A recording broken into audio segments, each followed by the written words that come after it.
본 말씀은 이제 사도 바울의 그 여정 중에 2차 전도 여행의 과정에 있었던 일인데, 사실 사도 바울의 어떤 전체적인 여정을 전부 다 기억하기는 조금 복잡합니다.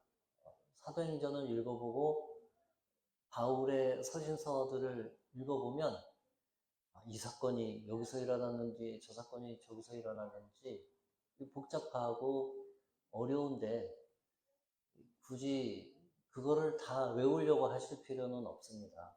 그 사건마다 하나님께서 어떻게 바울을 인도하고 바울은 거기에 어떻게 반응하고 그 안에서 하나님의 일은 어떻게 되어져 가고 그 중에서 내가 하나님 앞에 배우는 것은 무엇인지 그렇게 보시면 되겠습니다. 오늘 본문의 내용을 조금 자세하게 설명을 해드리면 6절에 보시면 이렇게 기록되어 있습니다. 6절에 보시면 성령이 아시아에서 말씀을 전하지 못하게 하시거늘 그들이 부르기아와 갈라디아 땅으로 다녀가. 여기서 아시아는 오늘날 우리가 사는 이 아시아가 아니라 이 로만 프라빈스 아시아죠. 바로 여기 로마의 한 지역 중에 아시아라고 불리는 에베소가 속해 있는 그런 지역입니다. 만약에 성령이 허락했다면 바울은 바로 에베소서로 갔을 겁니다. 근데 무슨 연유인지는 모르겠지만 성령님께서 바울이 에베소를 바로 가기를 원하지 않으셨던 것 같습니다. 두 번째는 그래서 바울과 그 일행이 저 피르기아에서 이 미시아 쪽으로 이동을 해서 거기서 비시디아, 비두니아 저 위쪽이죠. 이 위쪽으로 이동하려고 했는데 이쪽도 보면 성령이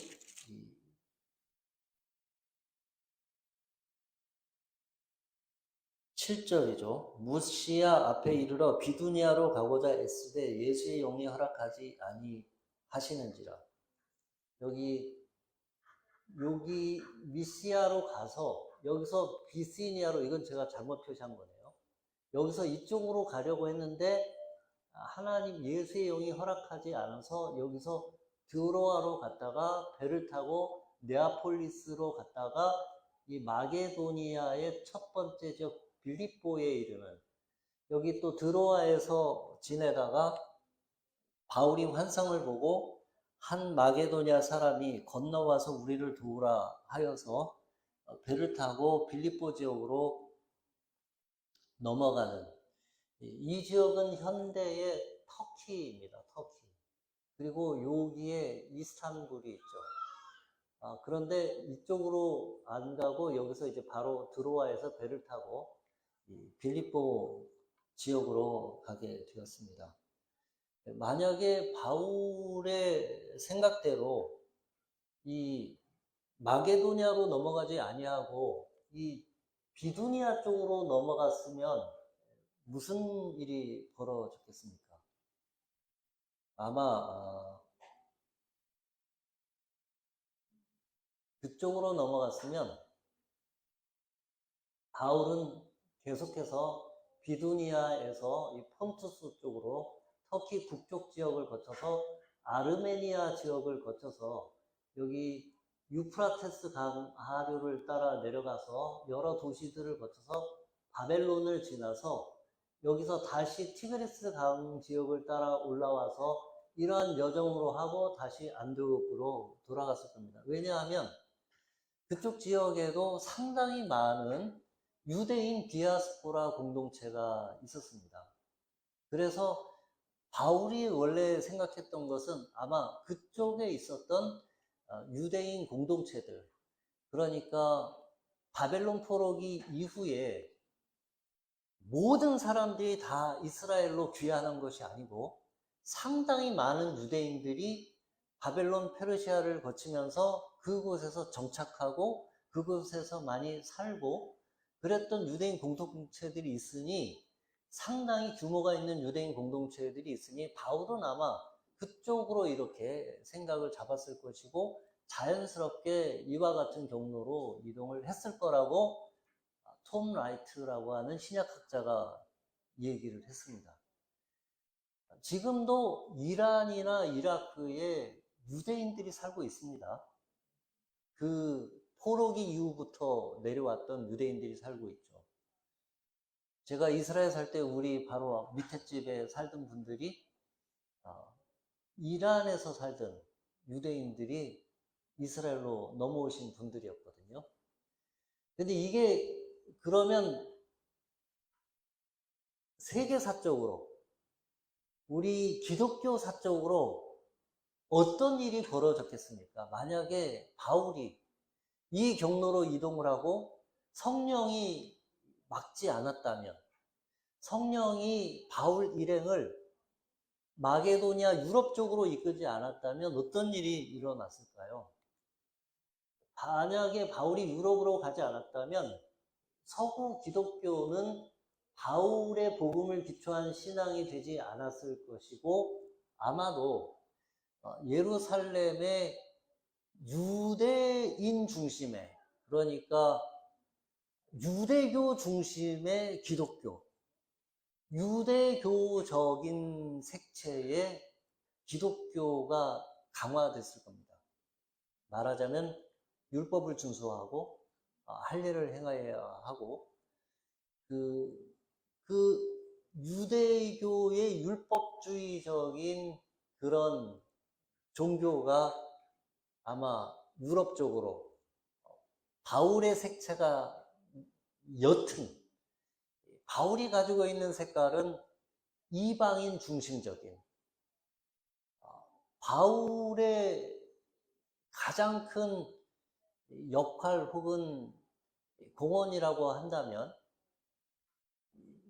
예수의 추종자들이 유대교와 이스라엘 땅에 머무는 것을 넘어서서 하나님이 온 인류의 하나님이신 것이 드러나게 하도록 한, 그게 바울의 가장 큰 공헌이죠.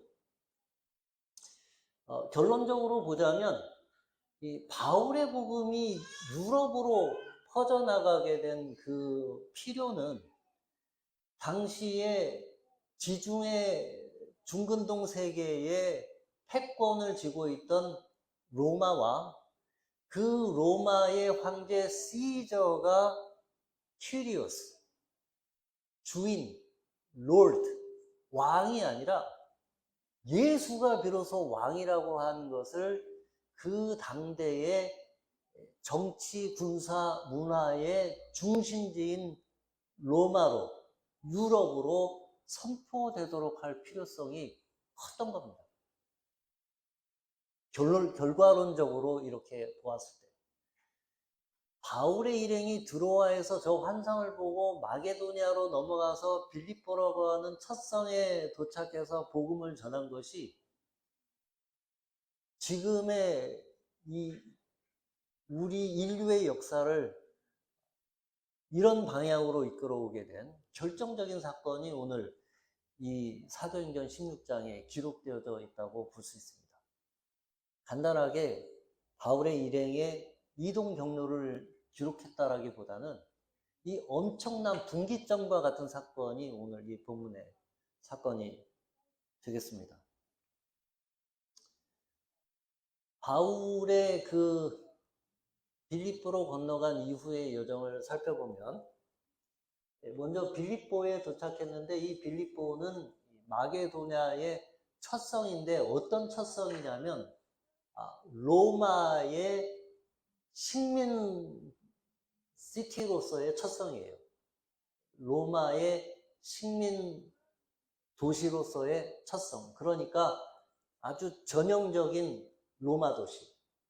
로마 군인들 중에서 은퇴한 로마 군인들, 그 사람들이 주로 정착한, 그래서 로마의 모든 문화와 로마의 군사와 로마의 시스템이 적용된 그곳인데, 그곳에서 자주장사 루디아를 만나고 루디아가 그 일행을 자기 집에 초대하고, 그리고 저기에서 귀신 잡혀서 예언하는 여자 종을 고쳐주었는데, 그것이 빌미가 되어서 감옥에 갇혔다가 감옥에서 신라와 함께 찬양을 부르는데 감옥이 흔들려서 나와서 간수장을 만나서 간수장에게 복음을 전하고, 그 유명한 주 예수를 믿으라 그리하면 너와 내 집이 구원을 얻으리라 그 말씀을 전하고, 그리고 나서 빌립보에서 다시 이동해서 내려가는 것이 데살로니가가 되겠습니다.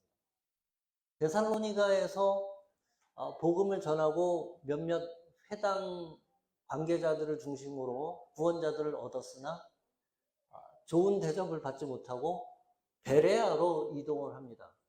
이 베레아로 갔는데 베레아 사람들은 데살로니가 사람들보다 조금 더 젠틀하고 신사적이어서 좋은 기억을 가지고 어디로 이동하냐면 아덴으로 이동을 합니다. 아덴으로 가서 거기서 아레오파고스라고 하는 광장인데 말하자면 법정이에요. 법정에서 그 유명한 아레오파고스 설교를 합니다. 이 설교는 바울이 가지고 있었던 해박한 로마 문화와 그 그리스 로마의 철학, 그것을 바탕으로 해서 거기에 그리스도의 복음이 어떻게 전파될 수 있는지를 보여주는 그런 설교를 하고, 그리고 고린도로 이동을 합니다. 이 고린도는 당시의 무역과 교통의 중심이죠. 그 고린도에서 복음을 전하는데 그때 누구를 만나냐면 브리스길라와 아킬라 부부를 만납니다.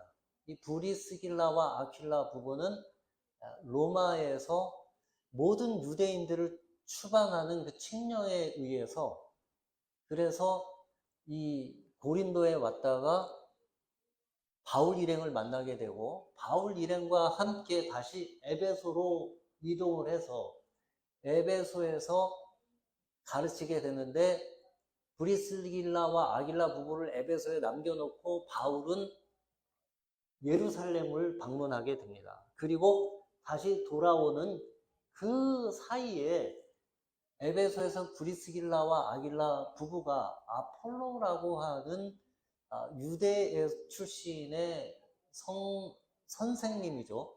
그 랍비 정도 되는 선생님을 만났는데 보니까 이 사람이 성령에 대해서 무지해요. 그래서 성령님에 대해서 이 사람에게 가르치고, 이 아폴로라고 하는 사람이 에베소에서 브리스길라, 아길라 부부에게 배운 뒤에 어디로 가냐면 이 고린도로 갑니다. 그래서 고린도에 가서 말씀을 가르치는데 이 사람이 탁월했었던 것 같아요. 그래서 고린도 교인들이 나는 바울이 괜찮은 줄 알았더니 이 사람 괜찮다. 나는 아볼로의 제자다. 그러는 사이에 또 베드로도 다녀갔던 것 같아요. 그래서 어떤 사람이 나는 베드로가 더 좋다. 나는 베드로의 제자다. 그래서 이 고린도에서 나는 아볼로파다, 베드로파다, 바울파다, 예수파다, 이런 문제가 생기는데, 그 고린도의 여러 가지 골치 아픈 문제 때문에 바울이 에베소에 돌아와서 2년 동안 에베소를 거점으로 하고 두란노 서원에서 가르치면서 아마 적어도 3번 정도를 고린도에 왔다 갔다 하면서 그 고린도 교인들을 향한 바울 자신의 좌절, 절망, 아무리 가르쳐도 이 사람들 어렵구나. 왜 너희들은 나에게 이렇게 속을 타게 하느냐. 내가 지난번에 너희들을 혼내는 편지를 보냈는데 내가 그것 때문에 많이 후회를 했다가 그것 때문에 너희가 회개한 거를 보고 내가 너무 하나님께 감사하게 되었다. 이런 바울의 목회적인 그 고린도 사람들을 신앙으로 돌보는 그런 마음들을 보여주는 그런 일들이 기록되어져 있습니다. 이게 바울이 그 2차 전도 여행 어간에 이렇게 되어진 그런 일들이 되겠습니다. 이런 일들은 성령님의 인도하심에 따라서 그 이후에 되어진 일입니다. 바울의 입장에서 보자면 바울의 뜻과 생각과 계획이 막힌 것이죠. 또 다른 편에서 보면 성령님의 인도하심이 있었던 겁니다. 바울과 그 일행은 성령의 인도하심에 따라서 움직였습니다. 6절, 7절, 9절입니다. 이 바울이 어떻게 성령님의 뜻을 분별하고 하나님의 뜻에 따라서 이동하고 그 생각을 바꿨는지를 좀 자세히 보면 좋겠습니다. 이 6절에 성령이 아시아에서 말씀을 전하지 못하게 하셨다. 여러분 이런 경험 있습니까? 내가 뭘 하려고 했는데 성령이 못하게 하셨어요. 그러면 이렇게 질문을 해볼까요? 성령이 아시아에서 복음을 전하지 못하게 하셨다는 게 도대체 어떤 일입니까? 성령이 어떻게 뭘 못하게 했다는 겁니까? 바울은 이걸 어떻게 아는 겁니까?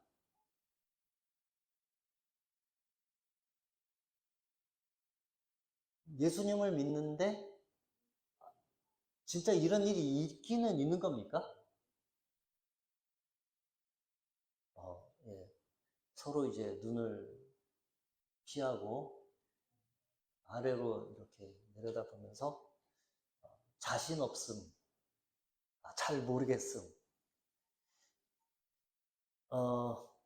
바울은 아마도 이걸 아는 사람이었던 것 같아요. 그죠? 바울은 성령님의 인도하심이 뭔지를 아는 사람인 것 같습니다. 예수의 영이 허락하지 않는다.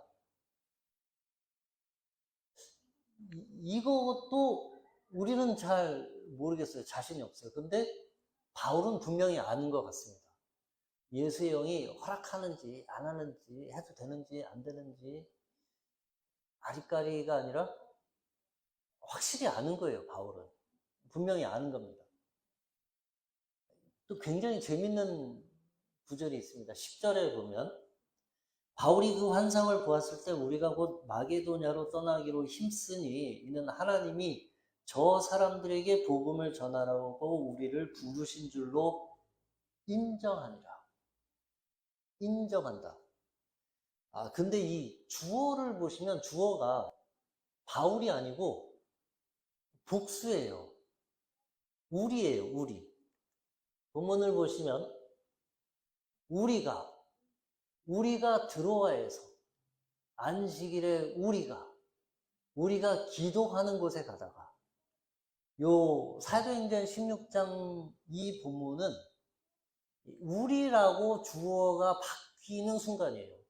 사도행전 전체가 바울이, 베드로가, 아볼로가 이렇게 주어들이 바뀌다가 진행되다가 딱 16장에 들어서면서 주어가 우리로 바뀝니다. 그것은 적어도 바울 한 사람이 아니라 여러 사람이죠.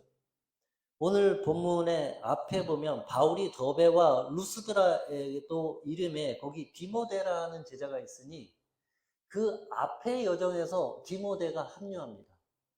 그리고 거기 바울이 있죠.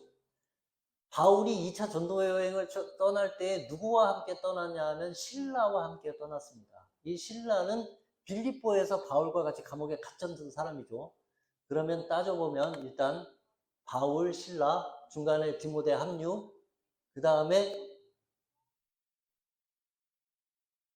이거 본문을 기록한 사람이 있을 거죠.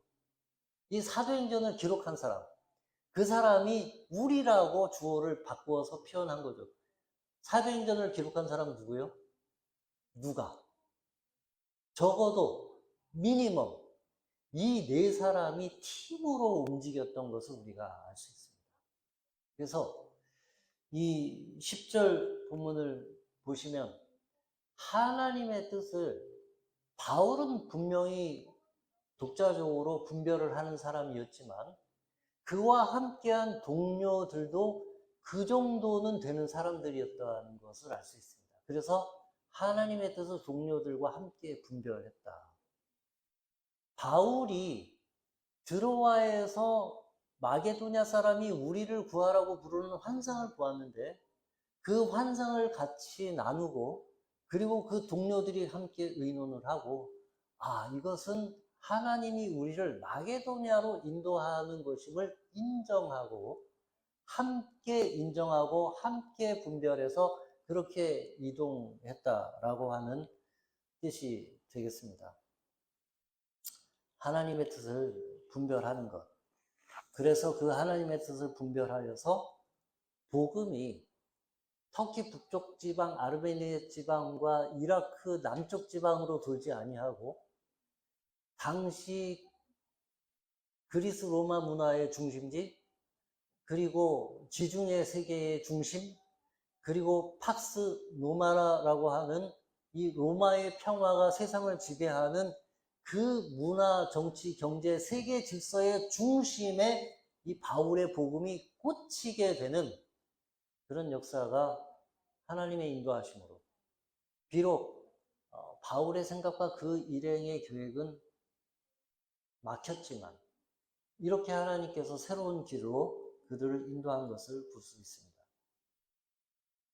하나님의 일을 할 때 하나님의 뜻을 알고 분별하는 것, 그것은 대단히 중요합니다. 예수님을 믿을 때 하나님의 음성을 듣고 하나님의 인도하심을 받는다고 하는 것은 사실은 그렇게 특별한 일은 아닙니다.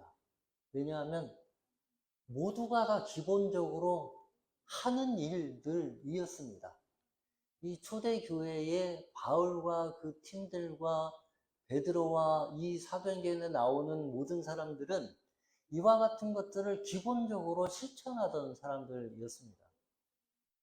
그 당시의 교회들은 아마도 이와 같은 것들을 가르치고 훈련하고 배우고 누구나 다 그와 같은 신앙과 믿음의 보편적인 그런 것들 통해서 사람들의 삶이 변화되고 바뀌고 달라지고 회개하고 돌이키고 뭔가 특별한 것이 있음을 굳이 이야기하지 않아도 모두가 다 알고 있는 오늘날 교회의 실패는 그 중에 하나는 이 가장 기본적인 것을 훈련시키고 가르치지 않는다는 것. 그리고 아는 사람들은 알겠거니 모르는 사람은 그런 게 있는지 모르는 채로 그냥 교회 생활에 익숙해지면서 교회 생활이 익숙해지는 것이 믿음과 신앙이 자라는 것으로 오해하게 되는 이거는 기본이고 사실 핵심이죠. 하나님의 음성을 듣고 하나님의 인도하심을 받고 내 개인의 삶을 인도받을 뿐만 아니라 하나님께서 교회 공동체를 어떻게 이끌어가는지를 함께 이야기하는 것. 바울은 그와 같은 동료들과 팀을 이루어서 주의 일들을 감당한 것입니다. 우리 교회는 그런 것에 상당히 힘을 씁니다. 어떻게 하면 성도님들 한 사람 한 사람이 하나님의 음성을 본인이 직접 듣고 목사님이 대신 들어주세요가 아니라 목사님이 내 인생의 중요한 문제를 대신 하나님한테 들어주시고 나한테 얘기해 주시면 제가 하겠습니다가 아니라 그렇게 중요한 일이면 하나님이 왜 굳이 그걸 목사님한테 얘기하겠어요? 나한테 직접 하시겠지. 그런 교인들을 길러내고 훈련내고 키워내는 것. 교회의 가장 기본적인 과제입니다. 우리 교회는 그거를 합니다.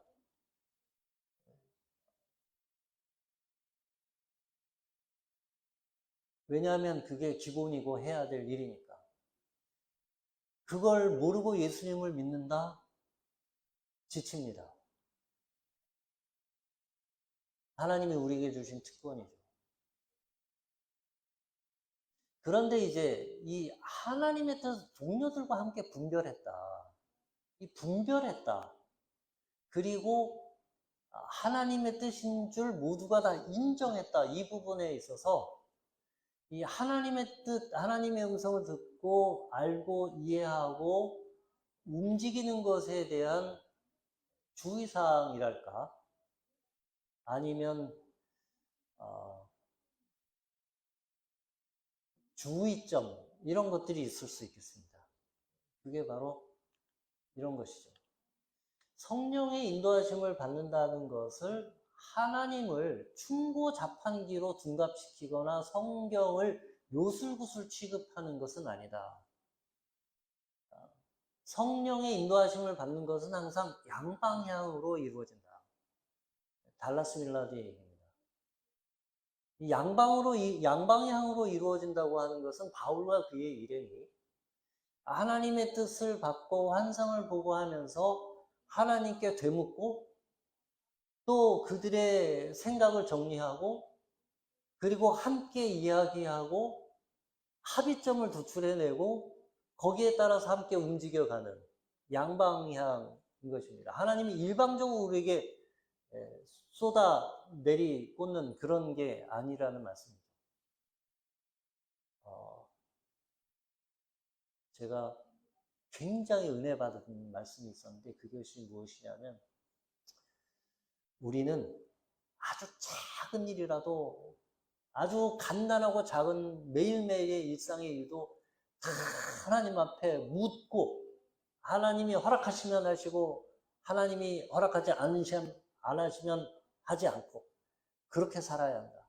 아주 작은 것이라도 하나님께 묻고 듣고 그리고 행해야 된다. 엄청 은혜를 받았어요.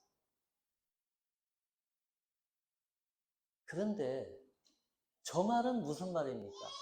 하나님을 충고자판기로 둔갑시키거나 성경을 요술구술 취급하는 것은 아니다. 말하자면 하나님께 묻고 하나님의 뜻을 구하는 것이 점 보는 것이나 타로하는 것이나 샤머니즘처럼 되면 되지 않는다. 그런 말씀입니다. 하나님이 여러분이 아이를 키우는데 이 아이가 다 물어봐요. 엄마 이거 먹을까요 말까요? 일어날까요 말까요? 갈까요 말까요? 할까요 말까요? 1번을 먼저 풀까요? 3번을 먼저 풀까요? 처음에는 좋을 거예요. 근데 얘가 25살이 됐어요. 이것을 먹을까요? 저것을 먹을까요? 여자친구를 만나는데 무엇을 입고 갈까요? 양말을 흰색으로 할까요? 빨간색을 할까요? 결혼을 했는데 아이를 어떻게 할까요? 결혼을 했는데 어떻게 할까요? 이 사람이 40이 됐습니다. 회사를 갈까요? 말까요? 지각을 할까요? 말까요? 상사님이 이런데 어떻게 할까요? 저렇게 할까요? 이분이 70이 됐습니다. 이분이 이것을 할까요? 말까요?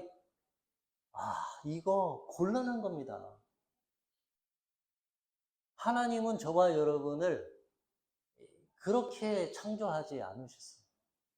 하나님은 저와 여러분을 믿음이 어리고 약할 때는 자세히 알려주시지만 우리가 성숙하고 성장한 다음에는 스스로 알아서 척척 해나가기를 바라시죠.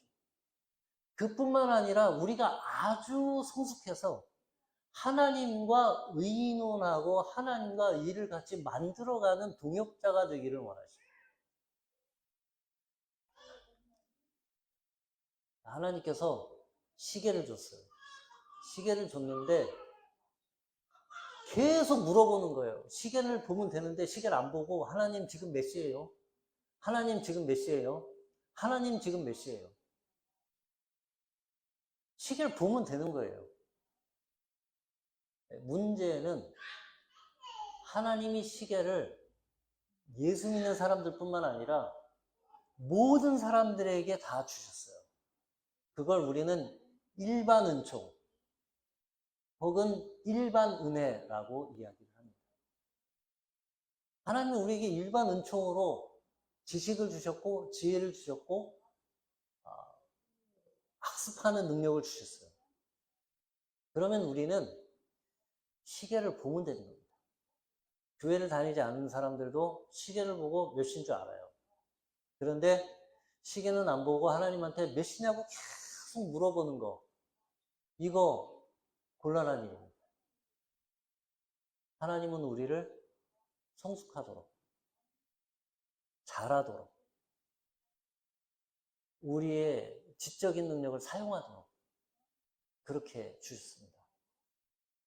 사도 바울의 선교를 이렇게 보면 사도 바울은 굉장히 전략적으로 선교를 했습니다. 이거 할까요? 저거 할까요? 여기로 갈까요? 저기로 갈까요? 그만 갈까요? 말까요? 이렇게 한 게 아니라 때때로 하나님께서 인도하시면 그 인도하신 대로, 그리고 자기의 전략적인 판단을 따라서 움직였습니다. 사도 바울이 거점으로 삼았던 지역들, 에베소, 고린도, 빌립보, 이런 도시들은 사도 바울이 가장 사역을 잘할 수 있는 조건이 갖추어진 곳입니다. 그 환경과 본인의 능력이 아주 100% 발휘될 수 있는 그런 곳들이었습니다. 전략적으로 접근을 했습니다. 도시 중심 선교를 했습니다. 핵심 도시 중심의 선교를 했습니다. 도시를 거점 삼아서, 에베소를 거점 삼아서 2년 동안 거기 머물면서 주변을 이렇게 영향력이 퍼져나가도록, 또 본인이 가기 힘든 곳에서는 서신으로, 골로새 같은 곳에는 서신만 보냈습니다. 본인이 직접 간 적이 없어요. 상당히 전략적으로 움직인 것입니다. 바울은 하나님이 주신 시계도 보고 또 하나님이 특별하게 인도하시고 안내하시는 것들을 또 따라 볼 수 있는 그런 사역을 했습니다. 문제는 우리가 언제 바울 수준이 되는 것인가? 그게 문제죠. 우리는 하나님이 주신 시계도 잘 못 보고 또 하나님이 특별 계시로 특별하게 나에게만 주시는 말씀도 잘 못 듣죠. 실패합니다. 잘못된 선택을 하기도 하죠. 그리고 잘못된 판단을 하기도 합니다. 그러나 하나님께서 그런 것들을 허락하십니다. 왜냐하면 하나님의 특별 은총과 하나님의 음성을 듣는 것과 그리고 내게 주신 지혜와 지식, 판단력을 사용하는 이런 것들은 연습과 훈련이 필요합니다. 시행착오가 필요합니다. 경험이 필요합니다. 우리는 하나님의 음성을 어떻게 구별하고 분별하느냐? 경험을 통해서 분별하고 배웁니다.